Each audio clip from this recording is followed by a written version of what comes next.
The great Kurukshetra war is over, but this is not the story of how it was won. This is the story of what it cost. The great conches whose roars once shook the very heavens now lie cracked and silent in the mud. The thunder of 1,000,000 marching feet has faded, replaced by the lonesome whisper of the wind blowing across a land of the dead. The great war of Kurukshetra, a maelstrom of violence that raged for 18 apocalyptic days, has finally, terribly, reached its conclusion. The Pandavas have won, a victory paid for in the currency of annihilation. The throne of Hastinapura, the object of a generation's ambition and strife, is theirs. But this is not a moment of triumph. It is a long, cold, gray dawn breaking over the graveyard of an entire age. Look upon this field. It is not a landscape of victory. It is a canvas of absolute, soul-crushing devastation. Broken chariots, their wheels shattered, lie like the colossal rib cages of forgotten beasts. Royal banners now lie torn, trampled, and stained, indistinguishable from the blood-soaked earth. For what comes after a war that tears not just a kingdom, but the very fabric of family, of duty, of dharma itself? Not peace, not solace, but a reckoning, a long, slow accounting for the cost of victory, and the silent, creeping poison of a curse that will patiently await its time and end an entire epoch. This is the story of that long shadow, the story of what happened after the war was won. Yudhishthira, the eldest Pandava, the new emperor of the world, walks through the carnage. He is a king surveying his kingdom, and his kingdom is a sea of corpses. Every step is a torment. He sees the spectral memory of his beloved teacher, Dronacharya. He sees the hallowed ground where his grandsire, the invincible Bhishma, lay upon a bed of arrows. His heart aches with a guilt so profound that no crown can cure it. He, the man known throughout the world as Dharmaraja, has presided over this abattoir. Was this the dharma he had sworn to uphold? A kingdom built upon a mountain of corpses, cemented with the blood of his own kin. The face of Karna, his own brother, a secret kept until after his death, haunts Yudhishthira's every waking moment. The weight of his new crown feels heavier than the world itself. But his is not the only grief that poisons the air. In the hollowed-out halls of the palace, the blind king Dhritarashtra, who lost all 100 of his sons, is a black hole of sorrow, a man consumed by a grief so absolute it has curdled into a black, murderous rage. When the victorious Pandavas come to pay their respects, his sorrow turns to vengeance. He asks to embrace Bhima, the mighty Pandava, the one whose mace crushed the thigh of his beloved Duryodhana. But Krishna, the divine strategist, perceives the murderous intent hidden behind the old king's tears. As Dhritarashtra reaches out, Krishna swiftly pushes forward an iron statue of Bhima. instead. The blind king, with the unnatural strength of a broken heart, wraps his arms around the statue and crushes it to dust. The sound of groaning, cracking iron echoes through the silent court. Had it been the real Bhima, he would have been killed instantly. This is the broken, vengeful family the Pandavas have inherited. Before they can even begin to rule, they must seek wisdom from the last great remnant of the previous age. They journey back to the battlefield, to the spot where Bhishma, the grandsire, still lies upon his divine bed of arrows, masterfully holding on to life, waiting for the auspicious moment to depart the world. For 58 nights, he has watched the stars wheel overhead, his body a lattice work of pain, his mind a star at its brightest just before dawn. From this bed of agony, which he has transformed into a throne of wisdom, Bhishma delivers his final and greatest teachings. Yudhishthira, his heart still a raw wound of guilt, asks the question that plagues him. How can a king who has waded through blood to his throne ever be considered righteous? What is the true duty of a ruler? And Bhishma, his voice weak but his words resonant with authority, begins to speak. He speaks of Raja Dharma, the intricate, often paradoxical duty of a king. He explains that a king's first duty is not to his own spiritual purity, but to the stability and prosperity of the realm. The danda, the rod of justice, must be wielded, even if it stains the king's hands. He speaks of diplomacy, of taxation, of how to choose ministers, of how to build forts, and when a righteous war is not only necessary, but a sacred obligation. He speaks of the lonely burden of the crown. Then his discourse ascends. He speaks of moksha dharma, the ultimate path to liberation from all duties, from all suffering. He describes the nature of time, Kala, as the great, relentless devourer of all things. He explains the cycle of birth, death, and rebirth, the grand spinning wheel of samsara, from which all souls seek escape.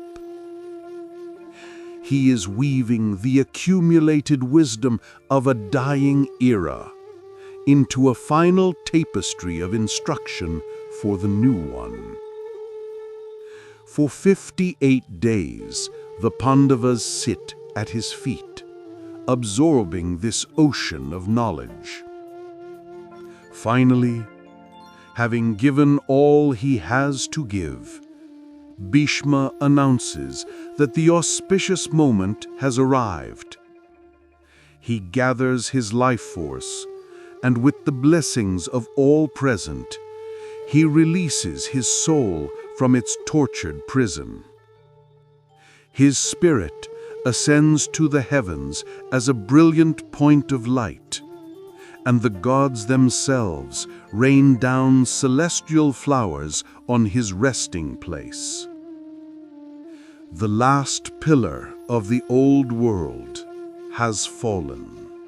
With Bhishma's wisdom as their guide, the Pandavas must now face the raw, unadulterated grief of the living. They return to the battlefield, where the women of the court have now gathered. A terrible symphony of wailing rises from the field, as mothers, wives, and daughters find the ravaged bodies of their loved ones. And among them, a figure of terrible majesty, Queen Gandhari. Guided by Krishna, she navigates the horror. When her feet stumble upon the broken, lifeless body of her eldest and most beloved son, Duryodhana, the dam of her composure, held for a lifetime, finally shatters. Her lifetime of suppressed sorrow erupts into a volcano of pure, divine rage. She rises and turns her blindfolded gaze, an inner gaze more potent and piercing than any physical eye, upon the serene figure of Krishna. He stands before her, a calm island in the sea of her grief, his expression one of profound, divine empathy. He knew this was coming. He makes no excuses. Gandhari, empowered by the accumulated spiritual energy of a lifetime, speaks. Her voice, at first a choked whisper, rises to a thunderous pronouncement that seems to silence every other sound on the battlefield. O Krishna, O Janardana, you who possess the power to stop this war before it began, you did nothing. You watched my sons be slaughtered, one by one. For this dereliction, for this divine indifference, I lay a curse upon you. In 36 years from this very day, you will become the cause of the destruction of your own kinsmen. Your clan, the mighty Yadavas, will turn upon each other in a drunken, mindless madness. They will slaughter each other to the last man, and you, Krishna, will wander the forests, desolate and alone, and you will die a common, ignoble death, mistaken for a mere animal. Krishna does not flinch. He does not argue, for he knows she has become an instrument of time itself. He simply bows his head, a gesture of profound respect, and says, I accept your curse, Mother. You have only spoken what is destined to be. In that moment of quiet acceptance, he seals not only his own fate, but the fate of his entire golden city. While Gandhari's grief is a storm, another mother's is a silent, crushing ocean. Kunti, the mother of the Pandavas, reveals the war's most tragic secret. She confesses that Karna, the great champion of the Kauravas, was in fact her firstborn, a son she had abandoned at birth. The Pandavas are horrified to learn they have killed their own elder brother. The war has left no family untouched, no heart unbroken. Yudhishthira, burdened now by this new terrible knowledge, commands the monumental task of the mass cremation. He decrees that every soul, friend and foe, king and foot soldier, shall be given the full respect of the holy fire. For days and nights on end, the sky above Kurukshetra is black with smoke, a terrible constellation of sorrow. 36 years pass, a full generation. Under the just and dutiful reign of Emperor Yudhishthira, the kingdom of Hastinapura heals. The fields, once fallow and soaked in blood, are green again. The markets, once silent with fear, bustle with life and commerce. to cleanse the lingering sins of the war and to establish his undisputed sovereignty. He performs the ancient and grandest of all royal rites, the Ashwamedha Yagna, the great horse sacrifice. A magnificent, pure white stallion is consecrated and set free to wander the earth for 1 full year. The emperor's decree is simple. Wherever the horse roams, that land belongs to him. Any king who dares to stop the horse must face the champion who follows it, and that champion is Arjuna. He and his army follow the horse on its great journey, retracing the map of the world he helped conquer. After a year, the horse, unchallenged, returns to Hastinapura. The grand sacrifice is completed amidst chanting and sacred fire, symbolizing the unity and peace of the new empire. On the surface, it is a true golden age. The kingdom flourished, but the kings withered. The long peace is a haunted peace. For 15 years, the Pandavas rule with the specter of the war always at their backs. And in the palace, the old king Dhritarashtra, along with Gandhari and Kunti, live as royal ascetics. Finally, the old king decides his time in the world of men is over. He announces his intention to renounce the world completely and retreat to the forest. Gandhari, ever his devoted shadow, and Kunti, the queen mother, whose children now rule the world but whose heart is weary, decide to join him. The Pandavas are heartbroken, begging them to stay, but the decision is made. In a scene of profound sorrow, the Pandavas escort their elders to the edge of the forest, a final, tearful farewell. Dhritarashtra, Gandhari, and Kunti venture into the wilderness to live as hermits, their days spent in deep meditation.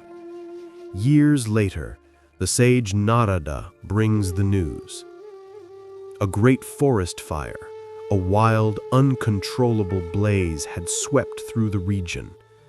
The 3 royal ascetics, seeing the fire approach, sat down in a state of deep meditative yoga, facing east, and calmly allowed the flames to consume their mortal bodies. Their departure marks the true end of the previous generation, leaving the Pandavas as the sole keepers of a lonely throne.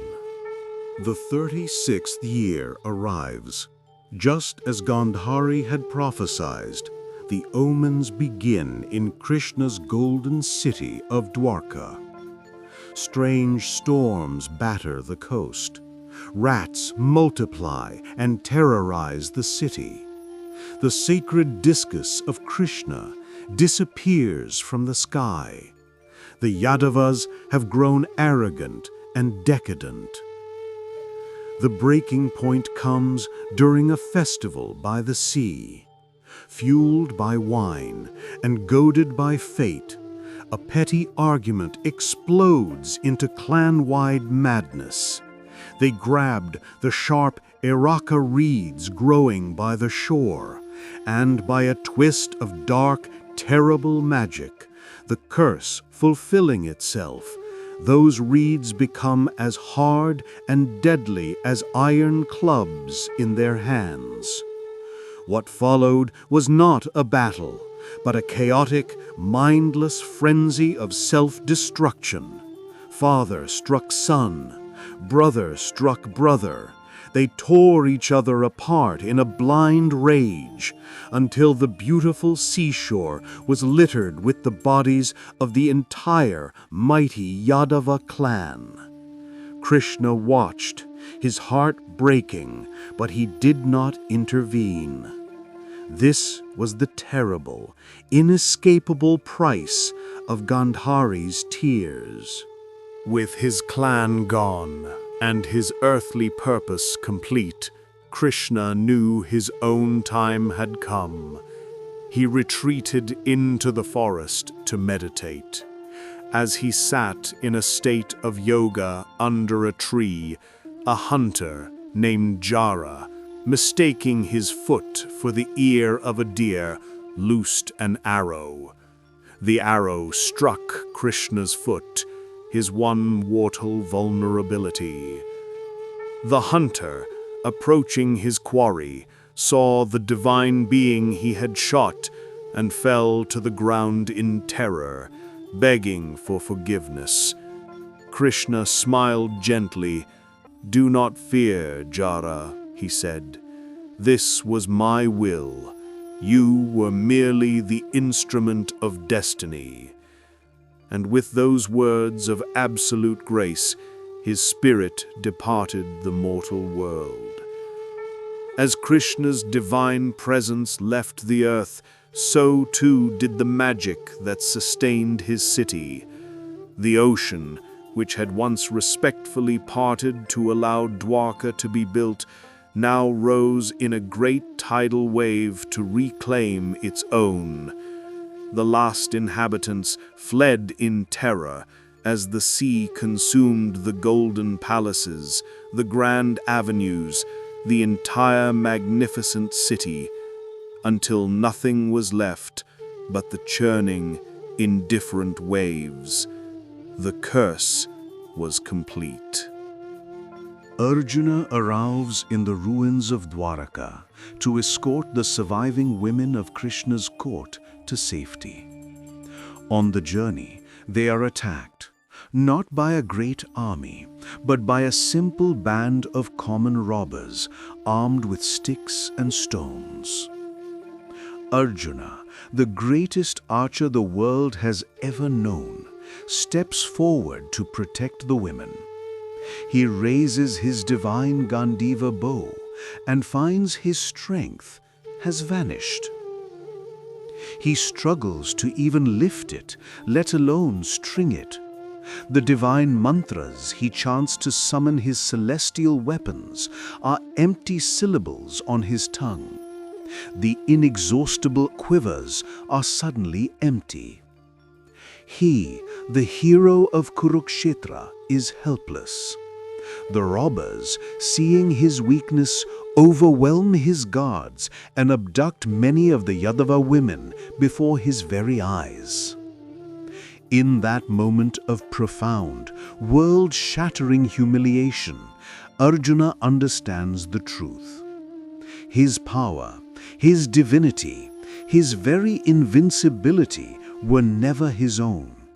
They were a loan from Krishna. With Krishna gone, he is just a man. The age of heroes is well and truly over. A broken Arjuna returns to Hastinapura and tells Yudhishthira what has transpired. The Pandavas understand. The world they knew, a world of magic, gods, and heroes, has receded like a tide. Their protector is gone. Their age is over. Their purpose on earth is fulfilled. Without hesitation, they make their decision. Yudhishthira crowns Parikshit, Arjuna's grandson, as the new emperor. Then he and his 4 brothers and their queen Draupadi renounce everything. The crown, once the object of a world-ending war, is now just a heavy piece of metal, gladly laid aside. They shed their royal silks for the simple, rough robes worn by ascetics. They stand for one last time at the gates of the city they fought and bled for, and they do not look back. Their journey is now a purely spiritual one. They will walk north, ever north, towards the great sacred Himalayas, and they will keep walking until their mortal bodies fall. As they leave the city, a small, stray dog, unnoticed by anyone, quietly joins their procession, becoming the silent, humble seventh member of this final great journey, the Mahaprasthana.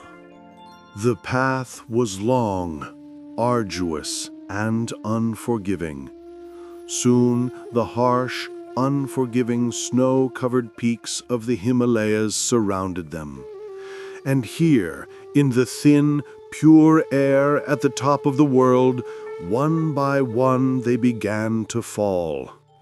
The first to fall was Draupadi. She stumbled and lay still in the snow. The mighty Bhima, his heart aching, turned to his brother. Why?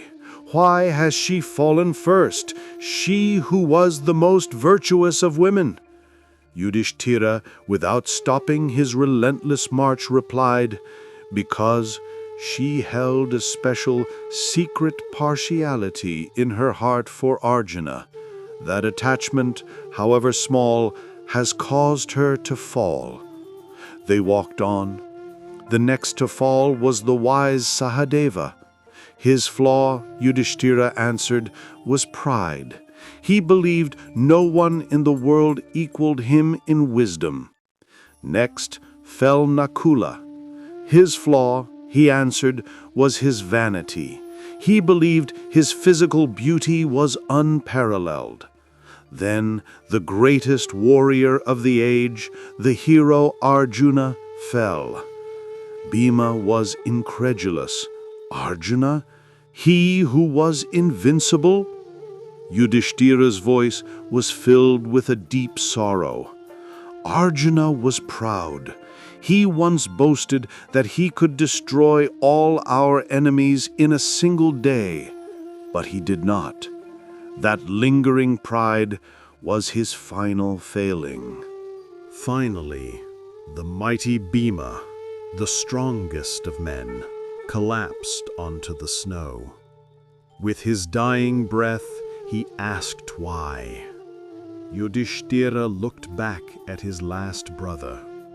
"You were proud of your brute strength," he said softly, "and you were a glutton, often eating without a thought for the hunger of others.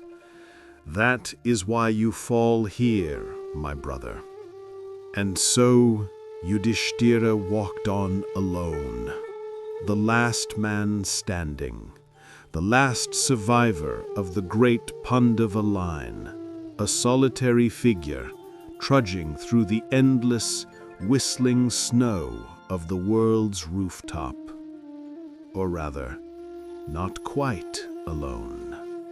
He looked down. The small, stray dog was still there.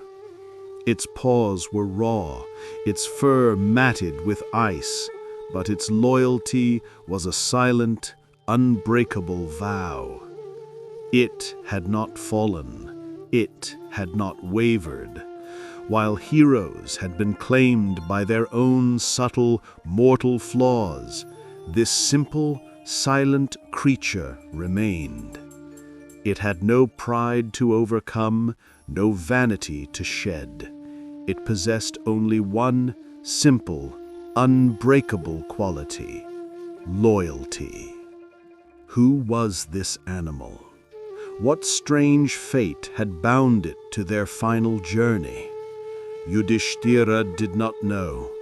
He only knew that in this desolate wasteland, in the profound loneliness of his grief, this dog was his only companion, a small, warm flicker of devotion in the vast, cold emptiness at the end of the world. And so the two of them, the last king and the mysterious dog, continued their ascent towards the heavens. Yudhishthira reaches the peak, and the god Indra himself descends in a celestial chariot bidding him to enter the heavens. But a divine messenger first takes him on a detour through hell. The path is foul, the sights horrific, and there, in the torment, he hears familiar voices crying out in pain. It is his brothers. It is Draupadi. Yudhishthira is horrified. How could this be? How could these virtuous souls be in hell, while the wicked Kauravas, he is told, feast in heaven? He turns to the divine messenger. I must leave this place, the messenger says. But if you wish, you may stay. Yudhishthira is faced with the ultimate choice. The splendor of heaven, his reward for a lifetime of righteousness, awaits him. But his family suffers here. In the ultimate act of loyalty, a love that transcends even the desire for liberation, he makes his choice. Leave me, he says, his voice resolute. I will stay here. My place is with my loved ones, wherever they may be. There is no heaven for me if they are not there. At the very moment he makes this decision, the entire horrific illusion, the fire, the suffering, the tormented voices vanishes. It was the final test, a Maya, a divine illusion created by the gods. By choosing to stay in a phantom hell for the sake of his family, he proved that his love and his dharma were absolute, untainted by any selfish desire, even the desire for heaven itself. Now truly at heaven's gate, cleansed by this final trial, Indra once again welcomes him. Ascend, great king, you have passed all tests. Yudhishthira bows, ready to enter. I am grateful, he says, but I will not enter without my loyal companion. Indra scoffs, his divine patience wearing thin. Do not be a fool. Heaven has no place for dogs. It is an unclean animal.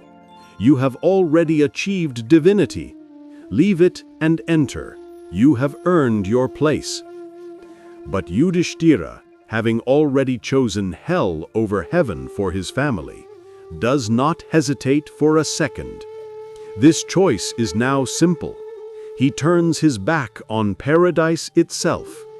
To abandon one who is devoted to me, who has sought my protection, is an unforgivable sin, equal to the greatest crimes, he declares. This dog has been my only companion when all others fell away. I will not abandon him for the sake of my own happiness. At that moment, a brilliant, divine light envelops the dog. The mangy cur, the unclean animal, dissolves into a being of pure, radiant light. It transforms, revealing its true form, the great and terrible god Yama, the Lord of Justice, the cosmic judge of the dead, and Yudhishthira's own divine father. He had been testing his son in this final, humble disguise all along. Well done, my son, Yama's voice booms, filled with pride and love. You have passed every test. You chose to remain in hell for your kinsman, and you refuse to enter heaven without this loyal dog. There is no one in all the heavens who is your equal in righteousness. You are truly worthy. And so, Yudhishthira, the last of the Pandavas, bathed in divine light, finally entered the heavens. With his ascent, the Dwapara Yuga, the age of heroes, gods, and magic, finally drew to a close. The great wheel of time turned, and the world entered the Kali Yuga, our current age of darkness, where dharma is diminished and righteousness is a far harder path to walk. The Great War was not just the end of a family dynasty, it was the end of a world. It is a somber, eternal lesson that even in absolute victory there can be profound and devastating loss, and that every action, no matter how righteous it may seem, carries a heavy and inescapable consequence that echoes through time.